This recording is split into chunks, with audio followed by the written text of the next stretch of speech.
that subscribe button now. It's 2 a.m. The house is silent, the world is asleep, but inside your head, there's a neon-lit carnival that won't shut down. You're lying there, staring at the ceiling, and your brain is riding a midnight carousel that just keeps spinning and spinning. One moment you're replaying a conversation from 3 years ago, cringing at a joke that didn't land, and the next, you're spiraling into a dark forest of what-ifs about a meeting that hasn't even happened yet. Your heart starts racing, your palms get a little sweaty, and suddenly, sleep feels like a luxury you can't afford. I know that feeling, sweetie. I've been there, pacing my living room in my silk robe, wondering why my mind feels like a browser with 50 tabs open, and I can't find where the music is coming from. Listen to me carefully. This mental exhaustion isn't just being careful or planning ahead. It's a thief. It's stealing your sleep, your peace, and your beautiful energy. But don't you worry. Your auntie is here now, and I've brought a flashlight to help you find the exit to this maze. I promised you that by the end of this talk, we're going to pull those heavy roots of overthinking right out of your garden. Today, I'm going to show you how to flip the switch and finally get some quiet. Trust me, if I could learn to tame my wild mind while navigating the chaotic streets of Manhattan in a decades-long career, you can absolutely do this too. We're going to clear that mental clutter together, starting right now.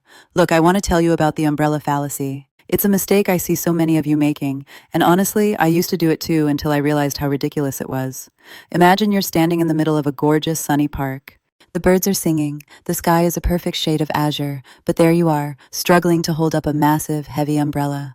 People are walking by, enjoying the warmth, and they're looking at you like you've lost your mind. Why? Because it's not raining. There isn't a single cloud in sight, but you're so terrified of a potential downpour that you're willing to ruin your sunny day just to be prepared. Honey, worrying about things that haven't even happened yet is exactly like opening that umbrella when it's not raining. You're carrying all that weight, straining your arms and your spirit, for a storm that might never even reach your town. We think that by overthinking every possible disaster, we're somehow protecting ourselves, but all we're doing is practicing for a tragedy that isn't real. It's a psychological trick our brains play to give us a false sense of control. But let me tell a secret I learned the hard way. Overthinking doesn't empty tomorrow of its sorrows. It only empties today of its strength. You're using up all your premium fuel for a journey you haven't even started. Wake up, honey. You're missing the sunshine right in front of you because you're too busy rehearsing for the rain. Now, let's talk about why we get stuck in that what-if maze in the first place, because that's where the real trouble starts. There is a very high cost to living in the what-if maze, and it's a price you shouldn't have to pay. Every time you say, what if I fail? Or, what if they don't like me? Or, what if I made the wrong choice back then? You are building another wall in your own mental prison. You become a ghost in your own life, haunting the past or trespassing in a future that doesn't exist yet. I remember a friend of mine, a brilliant woman who could have run a Fortune 500 company, but she spent so much time analyzing why her high school sweetheart left her that she didn't notice the amazing man standing right in front of her for 5 years. She was so caught up in the what could have been that she completely missed what is. That mental clutter acts like a fog, blurring the beautiful details of your current reality. You stop tasting your coffee, you stop hearing the laughter of your friends, and you stop seeing the opportunities that are literally knocking on your door. Overthinking creates a paralysis. You're so busy weighing every grain of sand that you never actually build the castle. Listen, that what-if maze is a trap designed by your ego to keep you safe, but it's a safety that tastes like stagnation. It's not just annoying, it's a direct tax on your happiness and your potential. You're paying with your time, the only currency you can never earn back.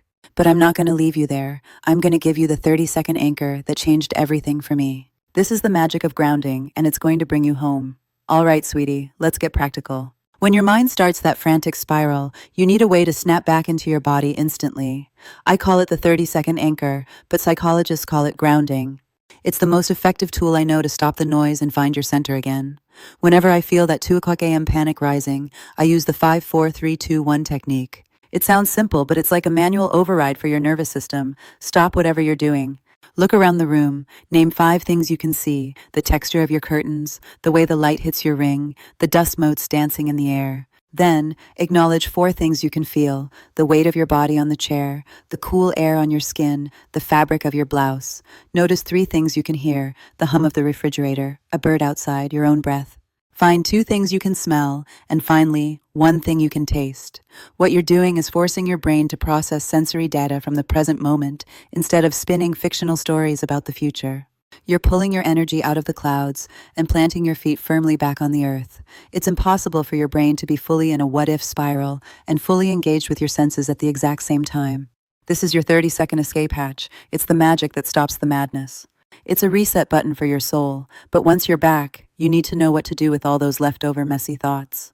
Listen carefully, because this is where most people get it wrong. You do not have to process every thought that enters your head. Your brain is a thought-generating machine, and honestly, a lot of what it produces is just junk. Just because a thought pops up doesn't mean it's an urgent message from the universe. You need to design a mental trash can and learn to be ruthless with it. When a toxic, repetitive thought comes back for the 10th time today, maybe it's that one embarrassing thing you said at dinner. Don't invite it in for tea. Don't argue with it. Don't try to solve it, just label it. Say to yourself, oh, there's that I'm not good enough recording again. Throw it in the bin. Imagine yourself literally dragging that thought file into a trash can and hitting empty.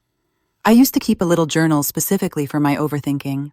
I'd give myself 5 minutes to write down all the nonsense, and then I'd close the book and say, that's it, the office is closed for the day. You have to set boundaries with your own mind.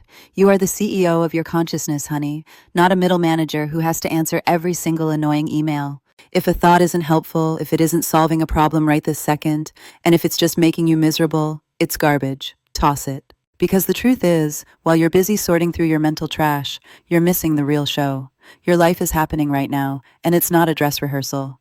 We've traveled a long way in a short time, haven't we? From the Midnight Carousel to the 30-second anchor, you're starting to see that you have more power than you thought. But here's the final truth I want you to carry in your heart. Your life is not a dress rehearsal. You don't get a do-over once you've figured everything out. If you wait until you've analyzed every risk and answered every what-if before you start living, you'll be waiting forever. Perfection is just a fancy word for fear, and overthinking is just perfection in a different outfit. The only way to truly stop the noise is to start moving. Action is the ultimate antidote to overthinking. When you're busy building, creating, loving, and doing, the carnival in your head naturally starts to fade into the background. So take that leap, make that call, forgive yourself for that old mistake. You've been so worried about doing it right that you've forgotten to just do it. Remember what I told you? You're standing in the sun, and it's beautiful out there. Put down the umbrella. Feel the warmth on your face. You've done so much work today, and I'm so proud of you for choosing your peace over your patterns. You are so much stronger than your doubts, and your future is waiting for you to actually show up for it. You're doing better than you think. Your auntie loves you. See you next time.